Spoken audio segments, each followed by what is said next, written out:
না, না, আমার আসলে দীর্ঘ বিরতি কখনো মনেই হয়নি। কারণ আমি চেষ্টা করছি নিজেকে একটু সময় দেওয়ার, এবং আমার কাছে সেই বিরতিটা মনে হয়নি। কারণ প্রত্যেকটা জার্নালিস্ট ভাই বোনেরা আমাকে ফোন দিয়েছে, অনেকের সাথে কথা হয়েছে, অনেকের সাথে কথা বলতে পেরেছে, অনেকের সাথে কথা বলতে পারিনি। যাদের সাথে কথা বলতে পারিনি আমি অত্যন্ত দুঃখিত।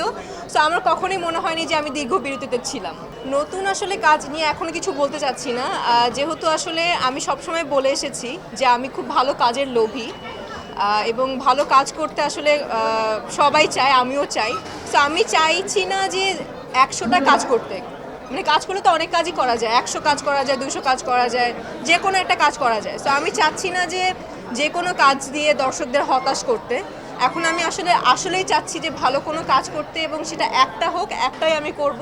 আর যদি না হয় আমি বাসায় বসে বসে নিজেকে সময় দেবো, নিজেকে প্যাম্পার করবো। সো ডেফিনেটলি ভালো কিছু আসছে, এবং ভালো কিছু নিয়েই আসলে দর্শকদের সামনে আমি আসতে চাচ্ছি। এটা আসলে একান্তই নিজেকে সময় দেওয়া। কারণ সবসময় যেহেতু কাজে ব্যস্ত থাকতাম, প্রত্যেক দিন কোনো না কোনো কাজ থাকতো, আজকে এখানে কালকে ওখানে।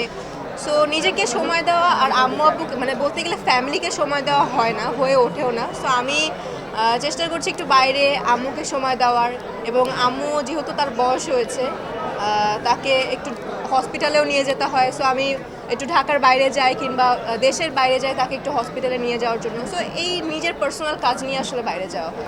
আমি আসলে দেশে ছিলাম না, আই এম সো সরি। আমার খুবই ইচ্ছে ছিল যে শিল্পী সমিতি পিকনিকে অ্যাটেন্ড করা। অনেকেই, আমি ভিডিও দেখেছি ফেসবুকে, অনেকেই গিয়েছে, আমারও ইচ্ছে ছিল, বাট আমি তখন ইন্ডিয়া ছিলাম, দ্যাটস ওয়াই আমি অ্যাটেন্ড করতে পারিনি। এই বিষয়টা আমার খুবই মাঝে মাঝে হাসি হাসি আসে, এবং খুবই অবাক লাগে যে মানুষ এত বোকা কিভাবে হয়। এতটা তো বোকা আসলে হওয়া উচিত না। যারা আসলে বোঝার তারা ঠিকই বুঝেছে এটা একটা ব্রাইডাল শ্যুট ছিল, এবং সেই ব্রাইডাল শ্যুটেই আসলে আমি অংশ নিয়েছি। তার ছবি, কিছু কিছু ছবি আমি শেয়ার করেছি। আর যারা আসলে ভুল বুঝেছে তাদেরকে আমি বোকা ছাড়া আর কিছুই বলবো না। এইটাই আসলে, ওটা আসলে একটা ব্রাইডাল শ্যুট ছিল। মাঝে মধ্যে দেখি তো যে বিয়ের সাজে ফেসবুকে ছবি দেখছি। বিয়ের পিড়িতে কবে থেকে বসার প্ল্যান? বাস্তব জীবনে বিয়ের পিড়িতে আসলে আমার ব্যক্তিগতভাবে ইচ্ছে, এবং আমার ফ্যামিলিরও ইচ্ছা যে আমার বিয়ে খুব ধুমধামভাবে হবে, এবং ইনশাল্লাহ ধুমধাম করে হবে। এবং আমার যারা কাছের মানুষ, বলতে গেলে আমার সব সাংবাদিক ভাই বোনেরা যারা আপনারা আছেন, তারা সবাই আমার বিয়েতে উপস্থিত থাকবে। আমি আসলে সবাইকেই আমার বিয়েতে দেখতে চাই, এবং আপনাদেরকে জানিয়ে আমি আসলে বিয়ের পিড়িতে বসবো। That's it. তাদের উদ্দেশ্যে একটা কথাই বলতে চাই। আপনি একটু আগে বললেন যে আমার আম্মু এটা বলেছে। আমার আসলে মনে পড়ছে না যে কখন সে বলেছে এটা। আমি নিউজ নিজেও দেখেছি, আমি নিজেই খুব অস্বস্তিকর অবস্থায় পড়েছি যে এটা আমার আম্মু কখনো বলেছি কিনা। তাকেও জিজ্ঞেস করেছি, সে বলেছে যে না, এরকম কিছু বলিনি।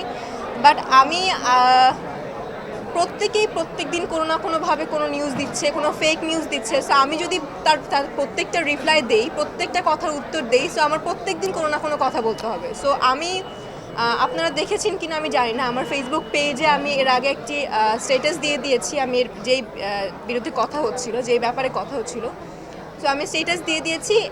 এর বাইরে আমি আসলে কোনো কথাই বলতে চাই না।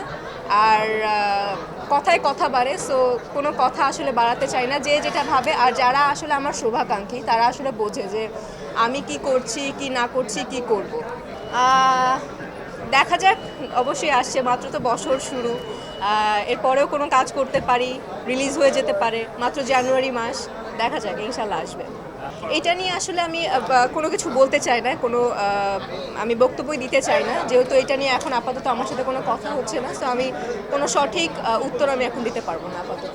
না দেখুন ভাই, সমালোচনা তো হবেই। একজন ভালো কাজ করছে, সমালোচনা আলোচনা নিয়ে আসলে কাজটি হয়।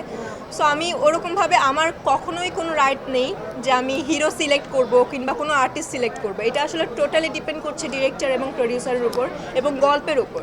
সো ডিরেক্টর প্রডিউসার আমাকে যার সাথে পছন্দ করবে তাকেই নেবে। আর যেহেতু আপনি প্রথমেই বলেছেন যে যার সাথে কাজ করি তার সাথেই আসলে প্রেমের গুঞ্জন হয়। সো একটা নর্মাল কাউকে নিলেও এখন প্রেমের গুঞ্জন হবে। সো আমি এই ব্যাপারে কোনো কানই দিচ্ছি না, কোনো পাত্তাই দিচ্ছি না। আমি আমার কাজের নিজের গতিতে আসলে এগিয়ে যেতে চাই। প্রথমত আমি বলতে চাই, আমি আমার নিজের দেশকে অনেক বেশি ভালোবাসি। আমি যখনই যেই দেশকে, আমি শ্রদ্ধা রেখেই বলতে চাই, যে কোনো যে দেশে যাই আমি, আমার কেন জানি নিজের দেশে আসার জন্য মানে মন ছটফট করে। সো ওরকম আপাতত কোনো প্ল্যান আমি করছি না। এখন মাত্র ক্যারিয়ার শুরু করেছি। সোশ্যাল মিডিয়াতে আসলে অনেক কিছুই শোনা যায়, অনেক কিছুই দেখা যায়। কথা হচ্ছে আমি সেটা বলেছি কিনা, আমি কি কোনো লাইভে বলেছি কিংবা আমি কি কোনো স্টেটাস দেইনি। সো এটা আসলে পুরোটাই ভিত্তিহীন। তাদেরকে উদ্দেশ্য করে আমি কিছুই বলবো না, খালি এইটুকু বলবো যে অনেক বেশি লাভ হবে না আসলে এরকম কিছু করে। খুব বেশি হলে 1 দিন 2 দিন, এরপরে আসলে ফেক নিউজই থেকে যায়, পরে আর সত্যি করা যায় না। সো আপনারা আপনাদের মতো করতে পারেন, কোনো অসুবিধা নেই, আমি আমার গতিতে এগিয়ে যাব। Thank you so much, thank you.